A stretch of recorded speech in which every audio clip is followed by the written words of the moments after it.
Bonjour à tous, alors les semaines passent mais ne se ressemblent pas pour autant. Cette semaine, nous n'allons pas vous parler d'un artiste que vous connaissez depuis des années, pas du tout. On va vous parler d'une jeune artiste, un vrai coup de cœur que nous avons eu. Donc pour Oshi, que nous avons pu rencontrer lors de la fête de la musique de Nice. Oshi, c'est cette jeune fille de 20 ans, elle est auteure, compositrice, interprète et musicienne. Elle a tout le temps un chignon japonisant sur la tête, vous la reconnaîtrez très facilement. Mais vous la reconnaîtrez surtout grâce à la qualité et à la maturité de ses textes et à sa voix finement éraillée, tout juste écorchée, qui donne énormément de profondeur à tout ce qu'elle chante. Elle vous raconte des histoires dans son album, son tout premier album, des histoires qui parlent de tout et de tout le monde. Elle se glisse tour à tour dans la peau d'un père de famille qui découvre que sa femme le trompe, mais aussi dans la peau tour à tour de l'homme et de la femme qui composent un couple violent. Elle a aussi une chanson qui est consacrée à sa mère, je vous conseille vraiment de l'écouter, c'est Ma Merveille. Elle en a aussi une pour sa grand-mère, à qui elle voue une admiration sans faille. Oshi, c'est vraiment une jeune fille qui, je pense, ira loin, sans vouloir la comparer à qui que ce soit. Elle ne ressemble pas à Brel, mais en tout cas, il y a à peu près il y a la même veine, il y a la même grandeur chez elle. Je vous invite vraiment à ne pas la rater. Elle sera le 10 juillet à un concert où elle ne sera pas seule. Ça s'appelle Star à Juan. C'est donc à Juan-les-Pins. C'est un concert caritatif dont tous les fonds seront reversés à l'association Star et Match qui aide les enfants malades. Donc en plus, vous ferez plaisir, c'est une chose, mais surtout vous ferez une bonne action. Et puis si elle vous séduit et que vous avez envie de la voir seule sur scène, sachez qu'elle sera à Puget-sur-Argence le 30 novembre prochain, au mât des Escaravatiers.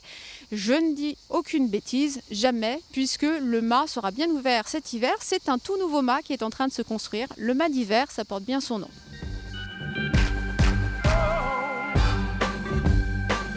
Salut, c'est Oshi dans la séquence M. Et sur ta marinière, je cherche notre trait d'union. Tu l'as jeté à la mer pour donner à bouffer aux poissons. Ah, nos poisons d'avril, nous deux, c'est pire que la mer à boire. Ne te découpe pas d'un fil, tu rendrais amoureux de ton miroir.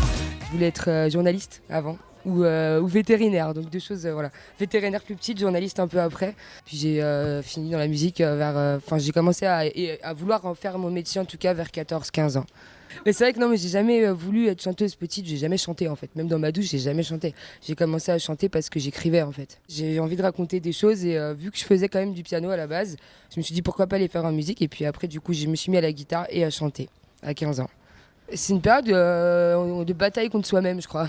On sait pas, on se découvre, on cherche et voilà. Moi, je raconte un peu ça dans l'album aussi.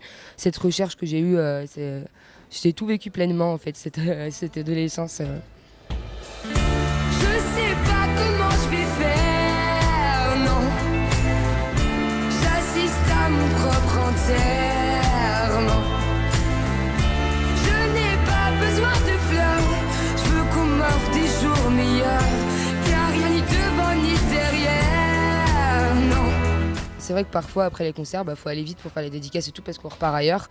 Mais je fais au mieux quoi, pour que tout le monde soit satisfait parce que c'est grâce à eux aussi que je peux faire ça aujourd'hui quoi. S'il n'y avait pas de retour positif des gens en fait, je ferais pas ça quoi. Donc c'est grâce à eux. Je leur dois beaucoup. Je vois au concert en fait, c'était un peu une surprise parce qu'il y a beaucoup d'enfants aussi. C'est familial en fait. Et c'est vrai que quand je suis arrivée avec le premier titre, comment je vais faire, je dis quand même j'assiste à mon propre enterrement et des choses comme ça. Et je vois les enfants qui chantent ça avec le sourire. Et en fait, je pense que c'est plus la manière dont j'interprète les chansons peut-être qui peut leur faire quelque chose. Je pense que les enfants, c'est plus le personnage, ils doivent trouver ça marrant. Je sais pas, les chignons et tout, ils aiment bien toucher mon chignon et tout. À la fin des concerts, c'est marrant.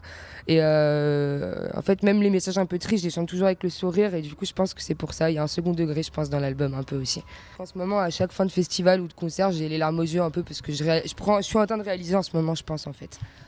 Mais ça fait beaucoup de choses à réaliser, l'album dans la main, les gens qui chantent mes chansons au concert, les gens qui m'apprécient, ouais, ça fait beaucoup de choses à réaliser, mais c'est cool. Non, m'en sortir, j'en fais le cercle.